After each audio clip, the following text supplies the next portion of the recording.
ನಮಸ್ಕಾರ ಪ್ರೀತಿಯ ವಿದ್ಯಾರ್ಥಿಗಳೇ, ನಾವು ಕಳೆದ ತರಗತಿಗಳಲ್ಲಿ ಪ್ರಪಂಚ ಕ್ರಾಂತಿಗಳು ಮತ್ತು ಅವುಗಳ ಪರಿಣಾಮಗಳನ್ನು ಕುರಿತು ಅಧ್ಯಯನವನ್ನು ಮಾಡಿದ್ದೇವೆ.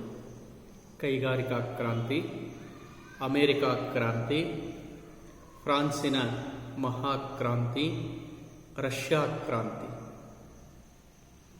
ಈ ಅಧ್ಯಾಯಗಳಲ್ಲಿ ನಾವು ಕ್ರಾಂತಿ, ಅದಕ್ಕೆ ಕಾರಣಗಳು, ಆ ಕ್ರಾಂತಿಯ ಸಮಯದಲ್ಲಿ ನಡೆದಂತಹ ಘಟನಾವಳಿಗಳು ಮತ್ತು ಕ್ರಾಂತಿಯ ಪರಿಣಾಮಗಳನ್ನು ಅಧ್ಯಯನವನ್ನು ಮಾಡಿದ್ದೇವೆ. ನಾನು ಫ್ರಾನ್ಸ್ ಕ್ರಾಂತಿಯನ್ನು ಕುರಿತು ಹೇಳುವಾಗ ಒಂದು ಮಾತನ್ನು ಹೇಳಿದ್ದೆ.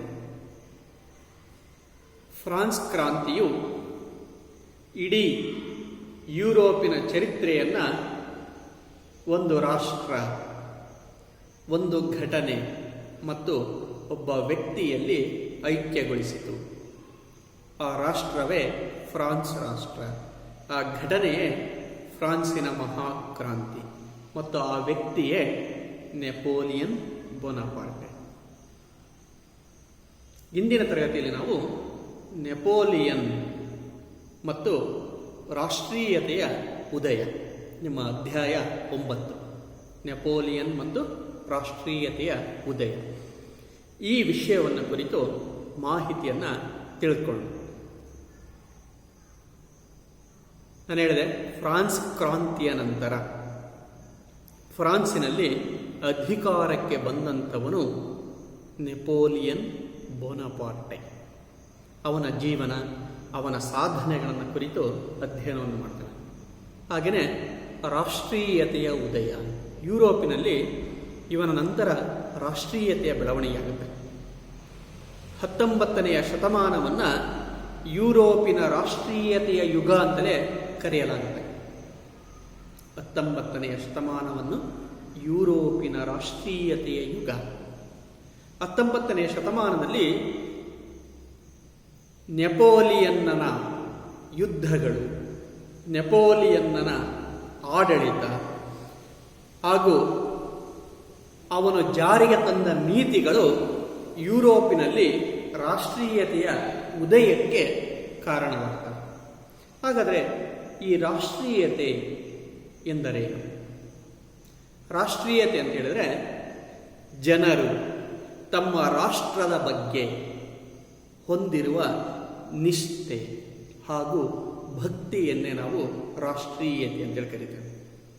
ಸರಳವಾಗಿ ಹೇಳೋದಾದರೆ, ತಮ್ಮ ರಾಷ್ಟ್ರದ ಬಗ್ಗೆ ಜನರು ಹೊಂದಿರತಕ್ಕಂಥ ಉತ್ಕಟವಾದಂಥ ಅಭಿಮಾನ, ತಾನು, ತನ್ನ ರಾಷ್ಟ್ರ, ತನ್ನ ಜನಾಂಗ, ತನ್ನ ಧರ್ಮ ಮುಂತಾದವುಗಳ ಬಗ್ಗೆ ಇರತಕ್ಕಂಥ ಅಭಿಮಾನವನ್ನು ನಾವೇನಂತ ಕರಿತೀವಿ ಅಂತ ಹೇಳಿದ್ರೆ ರಾಷ್ಟ್ರೀಯತೆ ಅಂತೇಳಿ ಕರಿತೀವಿ.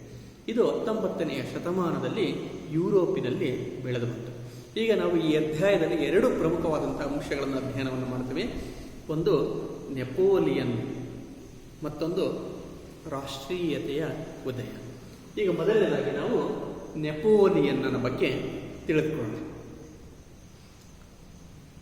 ನೆಪೋಲಿಯನ್ನನ ಸಂಪೂರ್ಣ ಹೆಸರು ನೆಪೋಲಿಯನ್ ಬೋನಪಾರ್ಟೆ.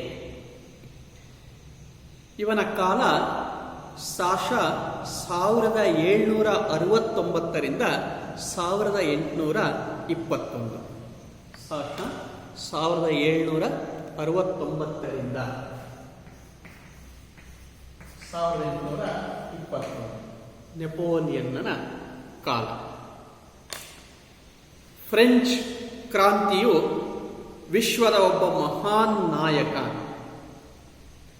ಶ್ರೇಷ್ಠ ದಂಡನಾಯಕ ಮತ್ತು ಒಬ್ಬ ಶ್ರೇಷ್ಠ ಆಡಳಿತಗಾರನನ್ನು ರೂಪಿಸಿತು. ಆ ವ್ಯಕ್ತಿ ಯಾರು ಅಂತ ಹೇಳಿದ್ರೆ ನೆಪೋಲಿಯನ್ ಬೋನಪಾರ್ಟೆ.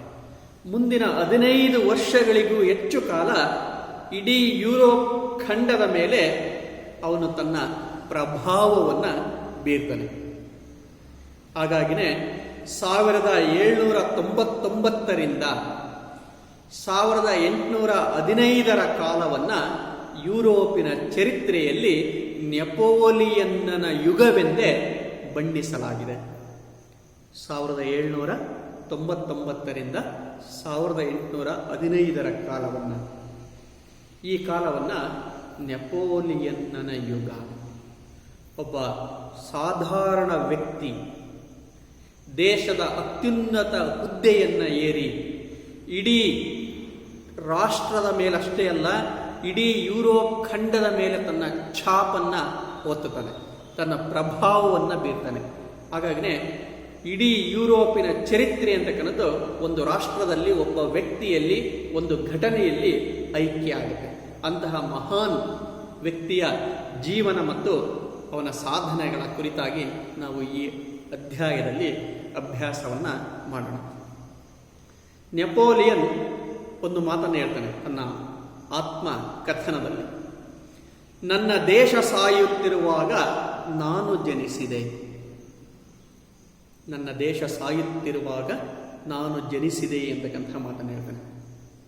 ಹಾಗೆಯೇ ಫ್ರಾನ್ಸಿನ ಆಡಳಿತದ ಚುಕ್ಕಾಣಿಯನ್ನು ಹಿಡಿದ ನಂತರ ಅವನು ಫ್ರಾನ್ಸಿನ ಕ್ರಾಂತಿ ಅಂತಕ್ಕಂಥದ್ದೇನಿತ್ತು, ಆ ಕ್ರಾಂತಿಯ ಧ್ಯೇಯೋದ್ದೇಶಗಳನ್ನು ಈಡೇರಿಸ್ತಕ್ಕಂಥ ಕೆಲಸವನ್ನು ಮಾಡ್ತಾನೆ. ಫ್ರಾನ್ಸ್ಗೆ ನವ ಚೈತನ್ಯವನ್ನು ತಂದುಕೊಡ್ತಕ್ಕಂತಹ ಕೆಲಸವನ್ನು ಮಾಡ್ತಾನೆ. ಹಾಗಾಗಿನೇ ತನ್ನ ಜೀವನ ಚರಿತ್ರೆಯಲ್ಲಿ ಅವನು ಬರೀತಾನೆ, ನಾನು ಕ್ರಾಂತಿಯ ಶಿಶು ಮತ್ತು ಕ್ರಾಂತಿಯ ನಿರ್ಮೂಲಕ ಅಥವಾ ಕ್ರಾಂತಿಯ ವಿನಾಶಕ ಎಂಬ ಮಾತನ್ನು ಹೇಳ್ತಾನೆ. ನನ್ನ ದೇಶ ಸಾಯುತ್ತಿರುವಾಗ ನಾನು ಜನಿಸಿದೆ, ನಾನು ಕ್ರಾಂತಿಯ ಶಿಶು ಮತ್ತು ಕ್ರಾಂತಿಯ ವಿನಾಶಕ ಎಂಬ ಮಾತುಗಳನ್ನು ತಾನೇ ಸ್ವತಃ ತನ್ನ ಆತ್ಮಚರಿತ್ರೆಯಲ್ಲಿ ಅವನು ಬರೀತಾನೆ. ಇವನ ಜೀವನದ ಬಗ್ಗೆ, ಇವನ ಏಳಿಗೆಯ ಬಗ್ಗೆ ನಾವು ತಿಳ್ಕೊಳ್ಳೋದಾದರೆ, ಮೊದಲನೇದಾಗಿ ನೆಪೋಲಿಯನ್ನನ ಜೀವನ.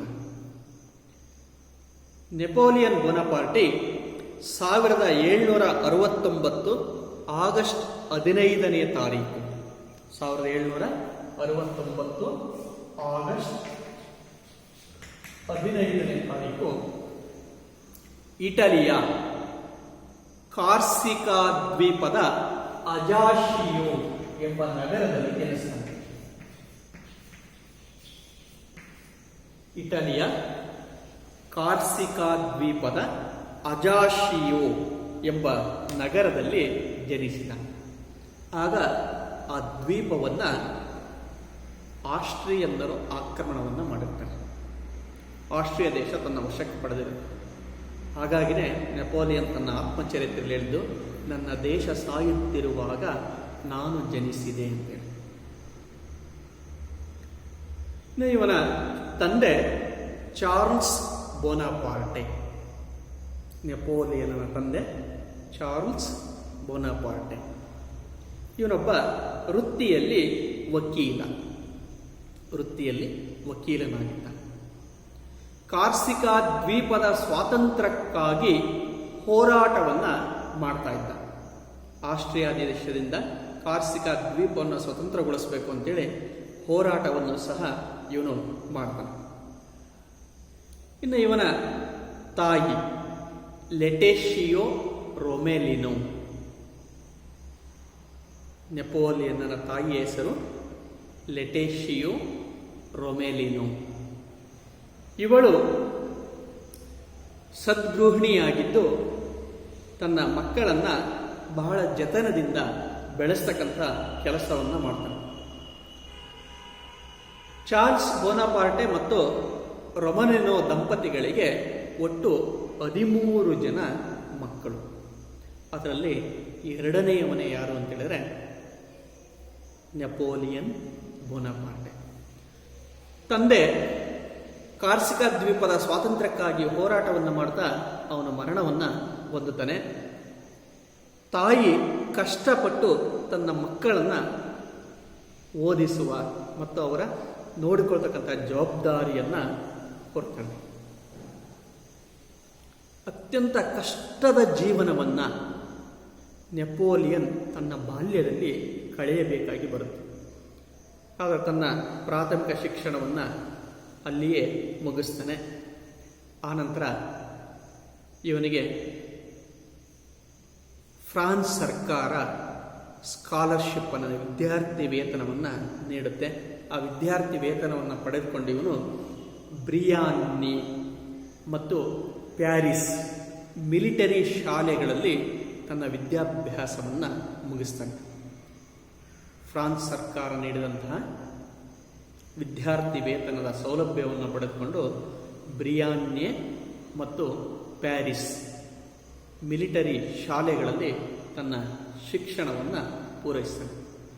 ತನ್ನ ಆತ್ಮಕಥನದಲ್ಲಿ ಅವನು ಹೇಳ್ತಾನೆ, ನಾನು ವಿದ್ಯಾರ್ಥಿ ಜೀವನದಲ್ಲಿ ನನ್ನ ಆಹಾರವೆಂದರೆ 1 ಟೀ 2 ಬನ್, ದಿನಕ್ಕೆ 1 ಲೋಟ ಟೀ ಮತ್ತು 2 ಬನ್ ಮಾತ್ರ ನನ್ನ ಆಹಾರವಾಗಿತ್ತು. ಆ ಸ್ಕಾಲರ್ಶಿಪ್ನಲ್ಲಿ ಬಂದಂತಹ ಹಣವನ್ನು ಅವನು ಸ್ವಂತಕ್ಕಾಗಿ ಬಳಸ್ತಾನೆ. ಕೇವಲ 1 ಲೋಟ ಟೀ ಮತ್ತು ಬನ್ಗಾಗಿ ಬಳಸಿ ಉಳಿದ ಹಣವನ್ನು ತನ್ನ ಸಹೋದರ ಸಹೋದರಿಯರನ್ನು ಊಟಕ್ಕಾಗಿ ತನ್ನ ತಾಯಿಗೆ ಕಳಿಸ್ಕೊಡ್ತಾ ಇದ್ದಾನೆ. ಹೀಗೆ ಅತ್ಯಂತ ಕಷ್ಟದ ಜೀವನವನ್ನು ಆ ಶಾಲೆಯಲ್ಲಿ ಅವನು ಕಳೀತಾನೆ. ಅಲ್ಲಿ ಓದ್ತಾ ಇದ್ದಂಥ ವಿದ್ಯಾರ್ಥಿಗಳೆಲ್ಲರೂ ಶ್ರೀಮಂತ ಮನೆತನದಿಂದ ಬಂದಂಥ ವಿದ್ಯಾರ್ಥಿಗಳಾಗಿದ್ದರು. ಅತ್ಯಂತ ಕಡು ಬಡತನದಿಂದ ಬಂದಂಥ ನೆಪೋಲಿಯನ್ ಅವರ ಮೂದಲಿಕೆಗೆ ತುತ್ತಾಗ್ತಾನೆ. ಆದರೆ ಒಬ್ಬ ಪ್ರತಿಭಾವಂತ ವಿದ್ಯಾರ್ಥಿ, ಅವನಿಗೆ ಇತಿಹಾಸ ಮತ್ತು ಚರಿತ್ರೆಯಲ್ಲಿ ಅವನಿಗೆ ವಿಶೇಷವಾದಂಥ ಆಸಕ್ತಿ ಅಂತಕ್ಕಂಥದ್ದು ಇತ್ತು. ಅದರಲ್ಲೂ ಸೇನಾ ವಿಜ್ಞಾನದಲ್ಲಿ ಇವನು ಅಪಾರವಾದಂಥ ಆಸಕ್ತಿ ಅಂತಕ್ಕಂಥದ್ದನ್ನು ಹೊಂದಿರ್ತಾನೆ. ಹೇಗೋ ಕಷ್ಟಪಟ್ಟು ತನ್ನ ಪರಿಶ್ರಮದಿಂದ ಅಲ್ಲಿ ವಿದ್ಯಾಭ್ಯಾಸವನ್ನು ಪೂರೈಸ್ತಾನೆ. ವಿದ್ಯಾಭ್ಯಾಸವನ್ನು ಪೂರೈಸಿದ ನಂತರ ಫ್ರಾನ್ಸಿನ ಮಿಲಿಟರಿಯಲ್ಲಿ ಫ್ರಾನ್ಸಿನ ಫಿರಂಗಿ ಪಡೆಯಲ್ಲಿ ತನ್ನ 17ನೆಯ ವಯಸ್ಸಿಗೆ ಲೆಫ್ಟಿನೆಂಟ್ ಆಗಿ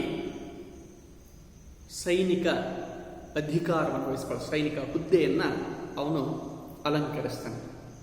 ಈಗ 1769ರಲ್ಲಿ ಕಡು ಬಡತನದ ಕುಟುಂಬದಲ್ಲಿ ಜನಿಸಿದಂಥ ಇವನು ಫ್ರಾನ್ಸ್ ಸರ್ಕಾರ ನೀಡಿದಂಥ ವಿದ್ಯಾರ್ಥಿ ವೇತನದಿಂದ ಅಭ್ಯಾಸವನ್ನು ಮಾಡಿ ಫ್ರಾನ್ಸಿನ ಫಿರಂಗಿ ಪಡೆಯಲ್ಲಿ ಲೆಫ್ಟಿನೆಂಟ್ ಹುದ್ದೆಯನ್ನು ಪಡೆದುಕೊಂಡು ತನ್ನ ವೃತ್ತಿ ಜೀವನ ಎಂತಕ್ಕನ್ನೋದನ್ನು ಆರಂಭವನ್ನು ಮಾಡ್ತಾನೆ. ಇದಿಷ್ಟು ಅವನ ಜೀವನ. ಇನ್ನು ನೆಪೋಲಿಯನ್ನನ ಏಳಿಗೆ. ನೆಪೋಲಿಯನ್ ಅತ್ಯಂತ ಬಡತನದ ಕುಟುಂಬದಲ್ಲಿ ಜನಿಸಿದಂತನು ಹೇಗೆ ಒಂದೊಂದೇ ಹುದ್ದೆಗಳನ್ನು ಅಲಂಕರಿಸ್ತಾ ಫ್ರಾನ್ಸಿನ ಚಕ್ರವರ್ತಿಯಾಗಿ ಅಧಿಕಾರವನ್ನು ವಹಿಸಿಕೊಂಡ ಎಂಬುದನ್ನು ತಿಳಿದುಕೊಂಡು, ನೆಪೋಲಿಯನ್ ಬೋನಪಾರ್ಟೆ ತನ್ನ 17ನೆಯ ವಯಸ್ಸಿನಲ್ಲಿ ಫ್ರಾನ್ಸಿನ ಫಿರಂಗಿ ಪಡೆಯಲ್ಲಿ ಲೆಫ್ಟಿನೆಂಟ್ ಹುದ್ದೆಯನ್ನು ಅಲಂಕರಿಸ್ತಾನೆ. 1793ರಲ್ಲಿ ಬ್ರಿಟಿಷರು, ಅಂದರೆ ಇಂಗ್ಲೆಂಡ್ ದೇಶದವರು, ಟೌಲಾನ್ ಎಂಬ ಬಂದರಿನ ಮೇಲೆ ಆಕ್ರಮಣವನ್ನು ಮಾಡ್ತಾರೆ. ಆ ಸಂದರ್ಭದಲ್ಲಿ ಆ ದಾಳಿಯನ್ನು ಹಿಮ್ಮೆಟ್ಟಿಸುವ ಹೊಣೆಗಾರಿಕೆಯನ್ನು ನೆಪೋಲಿಯನ್ ವಹಿಸಿಕೊಳ್ತಾನೆ. ಅಲ್ಲಿಗೆ ಬಂದಂತಹ ಬ್ರಿಟಿಷ್ ನೌಕಾದಳವನ್ನು ಸದೆಬಡಿತಾನೆ ಮತ್ತು ಟೌಲಾನ್ ಬಂದರನ್ನು ಅವನು ರಕ್ಷಣೆ ಅಂತಕ್ಕನ್ನೋದನ್ನು ಮಾಡ್ತಾನೆ. ಆಗ ಡೈರೆಕ್ಟರಿ ಸರ್ಕಾರ ಫ್ರಾನ್ಸನ್ನು ಆಡಳಿತವನ್ನು ಮಾಡ್ತಾ ಇತ್ತು. ಆ ಡೈರೆಕ್ಟರಿ ಸರ್ಕಾರ ಇವನ ಸಾಧನೆಯನ್ನು ಗುರುತಿಸಿ ನೆಪೋಲಿಯನ್ನನನ್ನು ಸೈನ್ಯದ ಬ್ರಿಗೇಡಿಯರ್ ಹುದ್ದೆಗೆ ಬಡ್ತಿಯನ್ನು ನೀಡುತ್ತೆ. ಹೀಗೆ ಒಬ್ಬ ಸಾಮಾನ್ಯ ಸೈನಿಕನಾಗಿ ಸೇರಿಕೊಂಡಂಥ ನೆಪೋಲಿಯನ್ ಕೆಲವೇ ವರ್ಷಗಳಲ್ಲಿ, ಅಂದರೆ 1793ರಲ್ಲಿ ಟೌಲಾನ್ ಬಂದರನ್ನು ಬ್ರಿಟಿಷರಿಂದ ರಕ್ಷಣೆಯನ್ನು ಮಾಡುವುದರ ಮೂಲಕ ಸರ್ಕಾರದ ಕೃಪೆಗೆ ಒಳಗಾಗಿ ಬ್ರಿಗೇಡಿಯರ್ ಹುದ್ದೆಗೆ ಬಡ್ತಿಯನ್ನು ಪಡೆದುಕೊಳ್ತಾನೆ. 1795ರಲ್ಲಿ ವೆಂಡಿಮಿಯಾರ್ ದಂಗೆ ಅಥವಾ ಪ್ಯಾರಿಸ್ ದಂಗೆ ಅಂತಕ್ಕಂಥದ್ದು ಸರ್ಕಾರದ ವಿರುದ್ಧ ಸಂಭವಿಸುತ್ತೆ. ಡೈರೆಕ್ಟರಿ ಸರ್ಕಾರದ ವಿರುದ್ಧ ಜನ ದಂಗೆ ಹೇಳ್ತಾರೆ, ಫ್ರಾನ್ಸಿನ ಜನ ದಂಗೆ ಹೇಳ್ತಾರೆ. ಅದನ್ನು ವೆಂಡಿಮಿಯಾರ್ ದಂಗೆ ಅಥವಾ ಪ್ಯಾರಿಸ್ ದಂಗೆ ಅಂತೇಳಿ ಕರೆಯಲಾಗುತ್ತೆ. ಆ ದಂಗೆಯನ್ನು ಬಹಳ ಸುಲಭವಾಗಿ ನೆಪೋಲಿಯನ್ ಬೋನಪಾರ್ಟೆ ಹತ್ತಿಕ್ತಾನೆ. 1795ರಲ್ಲಿ ನಡೆದಂತಹ ಜನತಾ ದಂಗೆ ಅಂತಕ್ಕಂಥದ್ದೇನಿತ್ತು ಅದನ್ನು ತನ್ನ ಸೈನಿಕ ಶಕ್ತಿಯನ್ನು ಬಳಸುವುದರ ಮೂಲಕ ನೆಪೋಲಿಯನ್ ಬಹಳ ಸುಲಭವಾಗಿ ಯಾವುದೇ ರಕ್ತಪಾತವಿಲ್ಲದೆ ಆ ದಂಗೆಯನ್ನು ಹತ್ತಿಕ್ಕುವಲ್ಲಿ ಯಶಸ್ವಿಯಾಗ್ತಾನೆ. ಇದರಿಂದ ಸಂತುಷ್ಟಗೊಂಡಂತಹ ಡೈರೆಕ್ಟರಿ ಸರ್ಕಾರ ನೆಪೋಲಿಯನ್ ಬೋನಪಾರ್ಟಿಯ ನಾಯಕತ್ವದ ಗುಣಗಳನ್ನು ಗಮನಿಸಿ ಅವನನ್ನು ಫ್ರಾನ್ಸಿನ ಸೈನ್ಯದ ಮಹಾದಂಡನಾಯಕನಾಗಿ ನೇಮಕವನ್ನು ಮಾಡುತ್ತೆ. ಹೀಗೆ 1795ರಲ್ಲಿ ಸೈನ್ಯದ ಮಹಾದಂಡನಾಯಕನಾಗಿ ನೆಪೋಲಿಯನ್ ಬೋನಪಾರ್ಟೆ ಅಧಿಕಾರವನ್ನು ವಹಿಸಿಕೊಳ್ತಾನೆ. ಈಗ ಒಬ್ಬ ಸಾಮಾನ್ಯ ವ್ಯಕ್ತಿಯಾಗಿದ್ದಂತಹ, ಸಾಮಾನ್ಯ ಕುಟುಂಬದಲ್ಲಿ ಜನಿಸಿದಂತಹ ನೆಪೋಲಿಯನ್ ಬೋನಪಾರ್ಟೆ ಕಷ್ಟಪಟ್ಟು ವಿದ್ಯಾಭ್ಯಾಸವನ್ನು ಮಾಡ್ತಾನೆ. ಆನಂತರ ಸೈನ್ಯದಲ್ಲಿ ಸೈನಿಕನಾಗಿ ಸೇರ್ಪಡೆಯನ್ನು ಹೊಂದಾನೆ.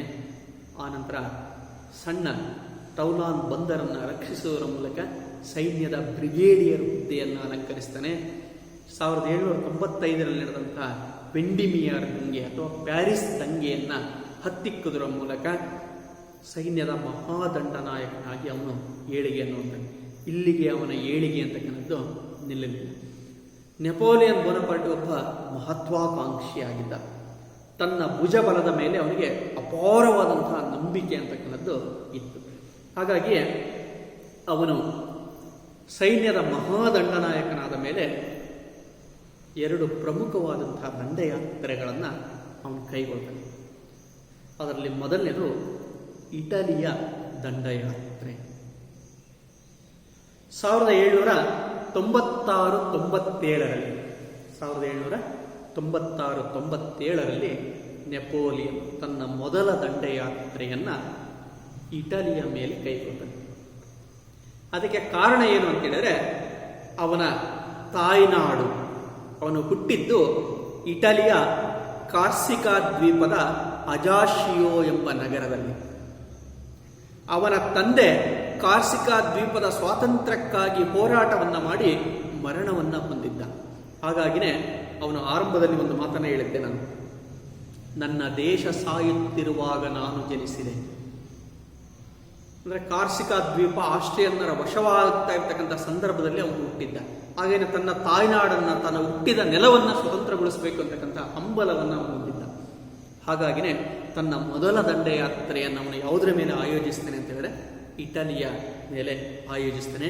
ಯಾಕೆಂದರೆ ಇಟಲಿ ಅಂತಕ್ಕಂಥಾಗ ಆಸ್ಟ್ರಿಯಾದ ಅಧೀನದಲ್ಲಿತ್ತು. ಆಸ್ಟ್ರಿಯನ್ನರಿಂದ ಇಟಲಿಯನ್ನು ಸ್ವತಂತ್ರಗೊಳಿಸಬೇಕು ಅಂತಕ್ಕಂಥ ಉದ್ದೇಶವನ್ನು ಇಟ್ಕೊಂಡು 1796ರಲ್ಲಿ ಅವನು ಇಟಲಿಯ ದಂಡಯಾತ್ರೆಯನ್ನು ಅವನು ಕೈಗೊಳ್ತಾನೆ.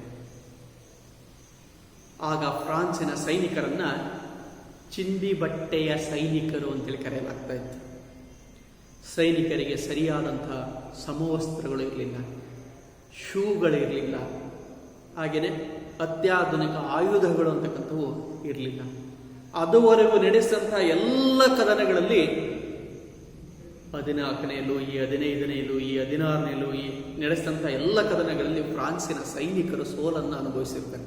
ಹಾಗಾಗಿ ಯಾವ ದೇಶವಾದರೂ ಫ್ರಾನ್ಸನ್ನು ಸುಲಭವಾಗಿ ಸೋಲಿಸ್ಬೋದು ಅಂತ ಅಂದ್ಕೊಂಡಿದ್ರು.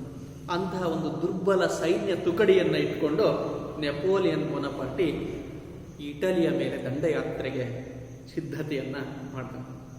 ಇಟಲಿಗೆ ಹೋಗೋದಕ್ಕಿಂತ ಮುಂಚೆನೆ ಇಟಾಲಿಯನ್ನರಿಗೆ ಸಂದೇಶವನ್ನು ಕಳಿಸ್ತಾನೆ. ನಾನು ಇಟಲಿಯ ವಿಮೋಚಕ, ನಾನು ಇಟಲಿಯನ್ನು ಕಬಳಿಸಲಿಕ್ಕಾಗಿ ಬರ್ತಾ ಇಲ್ಲ, ನಾನು ಇಟಲಿಯನ್ನ ಆಸ್ಟ್ರಿಯನ್ನರಿಂದ ವಿಮೋಚನೆಯನ್ನ ಮಾಡಲಿಕ್ಕಾಗಿ ಬರುತ್ತಿದ್ದೇನೆ. ಹಾಗಾಗಿ ನಾನೊಬ್ಬ ಇಟಲಿಯ ವಿಮೋಚಕ ಅಂತ ಹೇಳ್ತಾರೆ. ಹಾಗಾಗಿ ಇಟಲಿಯ ಜನತೆ ಇವನನ್ನ ಆದರದಿಂದ ಸ್ವಾಗತ ಎನ್ನುವುದನ್ನು ಮಾಡ್ತಾರೆ. ಆಗ ಆಸ್ಟ್ರಿಯಾ ಮತ್ತು ಫ್ರಾನ್ಸಿನ ಸೈನ್ಯದ ನಡುವೆ ಅನೇಕ ಯುದ್ಧಗಳಾಗ್ತವೆ. ಅದರಲ್ಲಿ ಮೊದಲನೇ ಯುದ್ಧ ಮಾಂಟೇವಾ ಎಂಬ ಯುದ್ಧ. ಆ ಮಾಂಟೇವಾ ಎಂಬ ಯುದ್ಧದಲ್ಲಿ ಆಸ್ಟ್ರಿಯಾದ ಸೈನಿಕರು ಸೋಲನ್ನು ಹೊಂದುತ್ತಾರೆ ಮತ್ತು ಆ ಪ್ರದೇಶದಿಂದ ಅವರು ಹಿಂದೆ ಸರಿತಾರೆ. ಹಿಂದೆ ಸರಿದಂಥ ಆಸ್ಟ್ರಿಯಾದ ಸೈನ್ಯವನ್ನು ಬೆನ್ನತ್ತಿ ಫ್ರಾನ್ಸಿನ ಸೈನಿಕರು ನೆಪೋಲಿಯನ್ ನೇತೃತ್ವದಲ್ಲಿ ಮುನ್ನುಗ್ತಾರೆ. ಆಸ್ಟ್ರಿಯಾದ ಸೈನಿಕರು ಲೂದಿ ಸೇತುವೆಯನ್ನು ದಾಟಿ, ಲೂದಿ ಅಂತಕ್ಕಂಥ ಒಂದು ನದಿ ಹರಿತಾ ಇತ್ತು. ಆ ನದಿ ಆಳವಾದಂಥ ಕಣಿವೆ, ಆ ಕಣಿವೆಯಲ್ಲಿ ಹರಿತಾ ಇದ್ದಂಥ, ರಭಸವಾಗಿ ಹರಿತಾ ಇದ್ದಂಥ ಒಂದು ನದಿ. ಆ ನದಿಗೆ ದಾಟಲಿಕ್ಕೆ ಒಂದು ಪುಟ್ಟ ಸೇತುವೆ ಇತ್ತು. ಇವರು ಸೇತುವೆಯನ್ನು ದಾಟಿ ಆ ಕಡೆಗೆ ಹೋಗಿ ಆಸ್ಟ್ರಿಯಾದ ಸೈನಿಕರು ನಿಲ್ತಾರೆ. ಈಗ ನೆಪೋಲಿಯನ್ ಆಸ್ಟ್ರಿಯನ್ನನ್ನು ಸೋಲಿಸಬೇಕು ಅಂತ ಹೇಳಿದ್ರೆ ಆ ಚಿಕ್ಕದಾದಂಥ ಕಿರಿದಾದಂಥ ಲೂದಿ ಸೇತುವೆಯನ್ನು ದಾಟಿಯೇ ಆ ಕಡೆಗೆ ಹೋಗಬೇಕಾಯಿತು. ಆಸ್ಟ್ರಿಯನ್ನರ ಮೇಲೆ ದಾಳಿಯನ್ನು ಮಾಡಬೇಕಾಗಿತ್ತು. ಇದನ್ನು ಮೊದಲೇ ಮನಗಂಡಿದ್ದಂಥ ಆಸ್ಟ್ರಿಯನ್ನರು ಲೂದಿ ಸೇತುವೆಯನ್ನು ದಾಟಿ ಆ ಕಡೆ ನಿಂತ್ಕೊಂಡು ಲೂದಿ ಸೇತುವೆಯ ಮೇಲೆ ಬರ್ತಕ್ಕಂಥವ್ರನ್ನ ಕೊಲ್ಲಲಿಕ್ಕೆ, ಆಕ್ರಮಣ ಮಾಡಲಿಕ್ಕೆ ಬೇಕಾದಂಥ ಎಲ್ಲ ಸಿದ್ಧತೆಗಳನ್ನು ಮಾಡಿಕೊಂಡು ಕಾಯ್ತಾ ಇದ್ದರು. ನೆಪೋಲಿಯನ್ ಲೂದಿ ಸೇತುವೆಯ ಈ ಭಾಗವನ್ನು ತಲುಪ್ತಾನೆ. ಆ ಕಡೆ ಭಾಗದಲ್ಲಿ ಆಸ್ಟ್ರಿಯನ್ ಸೈನಿಕರು ಯುದ್ಧ ಸನ್ನದ್ಧರಾಗಿ ಕಾಯ್ತಾ ಇದ್ದಾರೆ. ನೆಪೋಲಿಯನ್ ತನ್ನ ಸೈನಿಕರೊಡನೆ ಲೂದಿ ಸೇತುವೆಯ ಈ ಭಾಗದಲ್ಲಿ ಹೋಗಿ ನಿಲ್ತಾನೆ. ಅಲ್ಲಿನ ವಾತಾವರಣವನ್ನು ನೋಡ್ತಾನೆ. ಆ ಬೇರೆ ಯಾವ ಭಾಗದಿಂದಲೂ ಆಸ್ಟ್ರಿಯನ್ನರ ಮೇಲೆ ಆಕ್ರಮಣವನ್ನು ಮಾಡಲಿಕ್ಕೆ ಸಾಧ್ಯ ಇಲ್ಲ. ಅವರೇನಾದರೂ ಆಕ್ರಮಣವನ್ನು ಮಾಡಬೇಕು ಅಂದರೆ ಆ ಕಿರಿದಾದಂಥ ಆ ಸೇತುವೆ ಮೇಲೆ ಹೋಗಿನೇ ಅವರ ಆಕ್ರಮಣವನ್ನು ಮಾಡಬೇಕು ಆಸ್ಟ್ರಿಯಾದ ಮೇಲೆ. ಆಗ ಫ್ರಾನ್ಸಿನ ಸೈನಿಕರು ಆ ಸೇತುವೆ ಮೇಲೆ ಒಂದು ಹೆಜ್ಜೆ ಇಡಲಿಕ್ಕೆ ಅವರು ಹಿಂದೇಟನ್ನು ಹಾಕ್ತಾರೆ ಮತ್ತು ತಮ್ಮ ನಾಯಕನಾದಂಥ ನೆಪೋಲಿಯನ್ನಿಗೆ ಹೇಳ್ತಾರೆ, ನಾವು ಯುದ್ಧವನ್ನು ಮಾಡಲಿಕ್ಕೆ ತಯಾರಿಲ್ಲ, ನಾವು ವಾಪಸ್ ಹೋಗೋಣ ಅಂತೇಳಿ ಹೇಳ್ತಾರೆ. ಆಗ ನೆಪೋಲಿಯನ್ ತನ್ನ ಸೈನಿಕರಿಗೆ ಹೇಳ್ತಾನೆ, ನಾನು ಆಸ್ಟ್ರಿಯಾವನ್ನು ಸೋಲಿಸಲು ಹೋಗುತ್ತಿದ್ದೇನೆ, ನೀವು ನನ್ನ ಜೊತೆ ಬರುವುದಾದರೆ ಬನ್ನಿ, ಇಲ್ಲವೇ ನಾನೊಬ್ಬನೇ ಏಕಾಂಗಿಯಾಗಿ ಹೋರಾಡಿ ಆಸ್ಟ್ರಿಯಾವನ್ನು ಸೋಲಿಸುತ್ತೇನೆ, ಇಲ್ಲವೇ ಮಡಿಯುತ್ತೇನೆ ಅಂತಕ್ಕಂಥ ಮಾತನ್ನು ಹೇಳಿ ಕುದುರೆಯನ್ನು ಏರಿ ಆ ಕಿರಿದಾದಂತಹ ಸೇತುವೆ ಮೇಲೆ ಮೊದಲು ತಾನೇ ಮುನ್ನುಗ್ತಾನೆ. ಯಾವಾಗ ತಮ್ಮ ನಾಯಕನೇ ತನ್ನ ಪ್ರಾಣದ ಹಂಗನ್ನು ತೊರೆದು ಆ ಸೇತುವೆಯನ್ನು ದಾಟಲಿಕ್ಕೆ ಮುಂದಾದನೋ ಆಗ ಫ್ರಾನ್ಸಿನ ಸೈನಿಕರು ತಮ್ಮ ಶಕ್ತಿ ಸಾಮರ್ಥ್ಯಗಳನ್ನು ಒಗ್ಗೂಡಿಸಿಕೊಂಡು ಹೋ ಅಂತೇಳಿ ಕೂಗ್ತಾ ಆ ಸೇತುವೆಯ ಮೇಲೆ ಮುನ್ನುಗ್ತಾರೆ. ಆ ಕಡೆಯಿಂದ ಶತ್ರುಗಳು ಗುಂಡಿನ ಮಳೆಯನ್ನು ಗರಿತಾರೆ, ಶಸ್ತ್ರಾಸ್ತ್ರಗಳನ್ನು ಪ್ರಯೋಗವನ್ನು ಮಾಡ್ತಾರೆ. ಅವು ಯಾವುದನ್ನು ಲೆಕ್ಕಿಸದೆ ಫ್ರಾನ್ಸಿನ ಸೈನ್ಯ ಆಸ್ಟ್ರಿಯಾದ ಸೈನ್ಯವನ್ನು ಹೋಗಿ ತಲುಪುತ್ತೆ. ಅಲ್ಲಿ ಲೂದಿ ಸೇತುವೆಯ ಕದನ ಅಂತಕ್ಕಂಥ ನಡೆಯುತ್ತೆ. ಈ ಕದನದಲ್ಲಿ ಮತ್ತೊಮ್ಮೆ ಫ್ರಾನ್ಸಿನ ಸೈನಿಕರು ವಿಜಯವನ್ನು ಸಾಧಿಸ್ತಾರೆ. ಹೀಗೆ ತಾನೇ ಮುಂದೆ ನಿಂತು ಹೋರಾಡುವುದರ ಮೂಲಕ, ಸೈನಿಕರನ್ನು ಹುರಿದುಂಬಿಸುವುದರ ಮೂಲಕ ಆಸ್ಟ್ರಿಯಾವನ್ನು ಮತ್ತೊಮ್ಮೆ ಯಾರು ಸೋಲಿಸ್ತಾ ಅಂತ ಹೇಳಿದ್ರೆ ನೆಪೋಲಿಯನ್ ಬೋನಪಾರ್ಟೆ ಅಂತಕ್ಕಂಥವನು ಸೋಲಿಸ್ತಾನೆ. ಅದಾದ ನಂತರ ಆಸ್ಟ್ರಿಯಾ ಸರ್ಕಾರ ಮತ್ತೆ ಯುದ್ಧವನ್ನು ಮಾಡುವ ಗೊಡವೆಗೆ ಹೋಗಲಿಲ್ಲ. ನೆಪೋಲಿಯನ್ನ ಜೊತೆಗೆ ಒಪ್ಪಂದಕ್ಕೆ ಮುಂದಾಗುತ್ತೆ. ಫ್ರಾನ್ಸ್ ಮತ್ತು ಆಸ್ಟ್ರಿಯಾದ ನಡುವೆ ಕ್ಯಾಂಪೋ ಫೋರ್ಮಿಯಾ ಎಂಬ ಒಪ್ಪಂದ ನಡೆಯುತ್ತೆ. 1797ರಲ್ಲಿ ಆಸ್ಟ್ರಿಯಾ ಮತ್ತು ಫ್ರಾನ್ಸಿನ ನಡುವೆ ಕ್ಯಾಂಪೋ ಫೋರ್ಮಿಯಾ ಎಂಬ ಒಪ್ಪಂದ ಆಯಿತು. ಈ ಒಪ್ಪಂದದೊಂದಿಗೆ ಇಟಲಿಯ ದಂಡಯಾತ್ರೆ ಅಂತ್ಯ ಆಗುತ್ತೆ. ಸೋತಂತಹ ಆಸ್ಟ್ರಿಯಾ ಫ್ರಾನ್ಸ್ ದೇಶಕ್ಕೆ ಇಟಲಿ ಮತ್ತು ಬೆಲ್ಜಿಯಂ ಎಂಬ 2 ಪ್ರದೇಶಗಳನ್ನು ಬಿಟ್ಟುಕೊಡುತ್ತೆ. ಸೋತಂತಹ ಆಸ್ಟ್ರಿಯಾ ಕ್ಯಾಂಪೋ ಫೋರ್ಮಿಯಾ ಒಪ್ಪಂದವನ್ನು ಮಾಡಿಕೊಂಡು ಫ್ರಾನ್ಸ್ ದೇಶಕ್ಕೆ ಇಟಲಿ ಮತ್ತು ಬೆಲ್ಜಿಯಂ ಎಂಬ 2 ಪ್ರದೇಶಗಳನ್ನು, 2 ದೇಶಗಳನ್ನು ಬಿಟ್ಟುಕೊಡುತ್ತೆ. ಇದುವರೆಗೂ ಬರೀ ಸೋಲುಗಳನ್ನೇ ಕಂಡಿದ್ದಂತಹ ಫ್ರಾನ್ಸ್ ಮೊಟ್ಟ ಮೊದಲ ಬಾರಿಗೆ ಹಲವು ವರ್ಷಗಳ ನಂತರ, ದಶಕಗಳ ನಂತರ ಮೊಟ್ಟ ಮೊದಲ ಬಾರಿಗೆ ವಿಜಯವನ್ನು ಸಂಪಾದಿಸುತ್ತೆ. ಈ ಸುದ್ದಿ ಫ್ರಾನ್ಸಿಗೆ ತಲುಪುತ್ತೆ. ನೆಪೋಲಿಯನ್ ಬೋನಪಾರ್ಟೆ ಆಸ್ಟ್ರಿಯಾ ದೇಶವನ್ನು ಸೋಲಿಸಿ ಇಟಲಿ ಮತ್ತು ಬೆಲ್ಜಿಯಂ ಎಂಬ 2 ದೇಶಗಳನ್ನು ಗೆದ್ದಿದ್ದಾನೆ ಅಂತಕ್ಕಂಥ ಸುದ್ದಿ ಫ್ರಾನ್ಸ್ ದೇಶವನ್ನು ತಲುಪ್ತು. ಇದುವರೆಗೂ ಒಂದೂ ಗೆಲುವನ್ನು ಕಾಣದೇ ಇದ್ದಂತಹ ಸೈನಿಕರು ಈಗ 2 ದೇಶಗಳನ್ನ ಗೆದ್ದಿದ್ರು. ಆ ಸೈನಿಕರ ಉತ್ಸಾಹ ನೂರ್ಮಡಿಯಾಗಿತ್ತು. ಆಗ ಫ್ರಾನ್ಸಿನ ಸೈನಿಕರು ನೆಪೋಲಿಯನ್ ಬೋನಪಾರ್ಟಿಗೆ ಒಂದು ಬಿರುದನ್ನು ಕೊಡ್ತಾರೆ. ಲಿಟ್ಲು ಕಾರ್ಪೊರೋಲ್, ಪುಟ್ಟ ದಂಡನಾಯಕ ಎಂಬ ಬಿರುದನ್ನ ಅವನಿಗೆ ನೀಡ್ತಾರೆ. ಕೊನೆಗೆ ಇಟಲಿಯ ದಂಡಯಾತ್ರೆಯನ್ನು ಯಶಸ್ವಿಯಾಗಿ ಮುಗಿಸಿದಂತಹ ನೆಪೋಲಿಯನ್ ಬೋನಪಾರ್ಟಿ ತನ್ನ ತಾಯ್ನಾಡಾದಂತಹ ಫ್ರಾನ್ಸಿನ ಕಡೆಗೆ ಮರು ಪ್ರಯಾಣವನ್ನು ಬೆಳೆಸ್ತಾನೆ. ಫ್ರಾನ್ಸಿನ ಜನತೆ ತಳಿರು ತೋರಣಗಳನ್ನು ಕಟ್ಟಿ ರಂಗೋಲಿಗಳಿಂದ ರಸ್ತೆಗಳನ್ನು ಸಿಂಗರಿಸಿ ಅಭೂತಪೂರ್ವಕವಾಗಿ ನೆಪೋಲಿಯನ್ನನನ್ನ ಸ್ವಾಗತವನ್ನು ಮಾಡ್ತಾರೆ. ಇಡೀ ಫ್ರಾನ್ಸಿನ ಜನತೆ ನೆಪೋಲಿಯನನ ಸಾಧನೆಯನ್ನ ಕೊಂಡಾಡಲಿಕ್ಕೆ ಆರಂಭವನ್ನು ಮಾಡ್ತಾರೆ. ಇದರಿಂದ ಡೈರೆಕ್ಟರಿ ಸರ್ಕಾರಕ್ಕೆ ಮತ್ತೆ ಆತಂಕ ಎದುರಾಗುತ್ತೆ. ಏಕೆಂದ್ರೆ ಸರ್ಕಾರದ ವಿರುದ್ಧ ಜನ ದಂಗೆ ಎದ್ದಿದ್ರು. ಆ ದಂಗೆಯನ್ನು ಹತ್ತಿಕ್ಕಿದಂಥವನೇ ಯಾರು ಅಂತ ಹೇಳಿದ್ರೆ ನೆಪೋಲಿಯನ್ ಬೋನಪಾರ್ಟಿ. ಇದುವರೆಗೂ ಒಂದು ವಿಜಯವನ್ನ ಕಾಣದೆ ಅನೇಕ ದಶಕಗಳಾಗಿದ್ದು, ಈಗ ಮೊಟ್ಟ ಮೊದಲ ಬಾರಿಗೆ ಚಿಂದಿ ಬಟ್ಟೆಯ ಸೈನಿಕರಿಂದ ಕೂಡಿದಂತಹ ಫ್ರಾನ್ಸಿನ ಸೈನ್ಯವನ್ನು ಬಳಸಿ ಅವನು ಇಟಲಿ ಮತ್ತು ಬೆಲ್ಜಿಯಂ ಎಂತಕ್ಕಂಥ 2 ದೇಶಗಳನ್ನ ಗೆದ್ದಿದ್ದ. ಆಸ್ಟ್ರಿಯಾ ದೇಶವನ್ನು ಸೋಲಿಸಿದ್ದ. ಹಾಗಾಗಿನೇ ಫ್ರಾನ್ಸಿನ ಜನತೆ ಸರ್ಕಾರಕ್ಕಿಂತಲೂ ಯಾರ ಮೇಲೆ ಹೆಚ್ಚು ವಿಶ್ವಾಸವನ್ನು ಹೊಂದಿದ್ರು ಅಂತ ಹೇಳಿದ್ರೆ ನೆಪೋಲಿಯನನ ಬಗ್ಗೆ ಹೆಚ್ಚು ವಿಶ್ವಾಸವನ್ನು ಹೊಂದಿದ್ರು. ಅವನ ಶಕ್ತಿ ಸಾಮರ್ಥ್ಯದಲ್ಲಿ ನಂಬಿಕೆಯನ್ನು ಹೊಂದಿದ್ರು. ಹಾಗಾಗಿ ಭವ್ಯವಾದಂತಹ ಸ್ವಾಗತವನ್ನು ನೆಪೋಲಿಯನ್ನನಿಗೆ ನೀಡಿದರು. ಇದರಿಂದ ಆತಂಕಗೊಂಡಂತಹ ಡೈರೆಕ್ಟರಿ ಸರ್ಕಾರ ಅವನ ಬಂದ ತಕ್ಷಣವೇ ಅವನ ಅದೇ ವೇಳೆಯಲ್ಲಿ ಅವನ ವಿವಾಹ ಆಗುತ್ತೆ. ತನಗಿಂತಲೂ ದೊಡ್ಡವಳಾದಂತಹ ವಿಧವೆಯನ್ನ ಯಾರು ವಿವಾಹವಾಗ್ತಾನೆ ಅಂತ ಹೇಳಿದ್ರೆ ನೆಪೋಲಿಯನ್ ವಿವಾಹವನ್ನು ಹೊಂದುತ್ತಾನೆ. ವಿವಾಹವಾಗಿ ಇನ್ನೂ ಒಂದು 8 ದಿನಗಳ ಕಾಲ ಆಗಿರಲಿಲ್ಲ. ಅವನ ಏಳಿಗೆಯನ್ನು ಸಹಿಸಿದಂತಹ ಡೈರೆಕ್ಟರಿ ಸರ್ಕಾರ ಅವನನ್ನು ಮತ್ತೊಂದು ದಂಡಯಾತ್ರೆಗೆ ಕಳಿಸಿಕೊಡುತ್ತೆ. ಅವನು ಕೈಗೊಂಡಂತಹ 2ನೆಯ ದಂಡಯಾತ್ರೆ ಯಾವುದು ಅಂತ ಹೇಳಿದ್ರೆ ಈಜಿಪ್ಟ್ ದಂಡಯಾತ್ರೆ 1798. 1798ರಲ್ಲಿ ನೆಪೋಲಿಯನನ್ನ ಡೈರೆಕ್ಟರಿ ಸರ್ಕಾರ ಈಜಿಪ್ಟ್ ದಂಡಯಾತ್ರೆಗಾಗಿ ಕಳಿಸಿಕೊಡುತ್ತೆ. ಮೇ 19ನೇ ತಾರೀಕು, ಮೇ 19, 1798ರಂದು ನೆಪೋಲಿಯನ್ ಬೋನಪಾರ್ಟಿ 38,000 ಸೈನಿಕರೊಂದಿಗೆ ಹಾಗೂ 400 ಹಡಗುಗಳೊಂದಿಗೆ ಈಜಿಪ್ಟಿನ ದಂಡಯಾತ್ರೆಯನ್ನ ಕೈಗೊಳ್ತಾನೆ. ಮಾಲ್ಟಾ ಮತ್ತು ಅಲೆಕ್ಸಾಂಡ್ರಿಯಾ ಎಂಬ 2 ಪ್ರದೇಶಗಳನ್ನು ಗೆಲ್ತಾನೆ. ಮಾಲ್ಟಾ ಮತ್ತು ಅಲೆಕ್ಸಾಂಡ್ರಿಯಾ ಎಂಬ 2 ಪ್ರದೇಶಗಳನ್ನ ಗೆಲ್ತಾನೆ. ಈ ದಂಡಯಾತ್ರೆಯ ಸಂದರ್ಭದಲ್ಲಿ ಅವನು ರೊಸೆಟ್ಟಾ ಎಂಬ ಶಿಲಾಶಾಸನ ಪತ್ತೆಯಾಗುತ್ತೆ. ಅವನ ಜೊತೆಯಲ್ಲಿ ದಂಡಯಾತ್ರೆಗೆ ಹೋಗಿದ್ದಂಥ ಇತಿಹಾಸಕಾರ ಚಾಂಪೋಲಿಯನ್ ಎಂತಕ್ಕಂಥನು ಆ ಶಾಸನವನ್ನು ಓದಿ ಡಿಸ್ಕ್ರಿಪ್ಷನ್ ಆಫ್ ಈಜಿಪ್ಟ್ ಎಂಬ ಕೃತಿಯನ್ನು ಬರೀತಾನೆ. ಈಜಿಪ್ಟಿನ ಭವ್ಯ ನಾಗರಿಕತೆ, ಪಿರಮಿಡ್ಗಳ ನಾಗರಿಕತೆ ಅಂತಕ್ಕಂಥದ್ದು ಇದರಿಂದ ಬೆಳಕಿಗೆ ಬರುತ್ತೆ. ನಾನು ಈಜಿಪ್ಟ್ ನಾಗರಿಕತೆಯ ಪಾಠವನ್ನು ಮಾಡಬೇಕಾದ್ರೆ ಇದರ ಬಗ್ಗೆ ಸಾಕಷ್ಟು ವಿವರಣೆಯನ್ನು ನಿಮಗೆ ನೀಡಿದ್ದೇನೆ.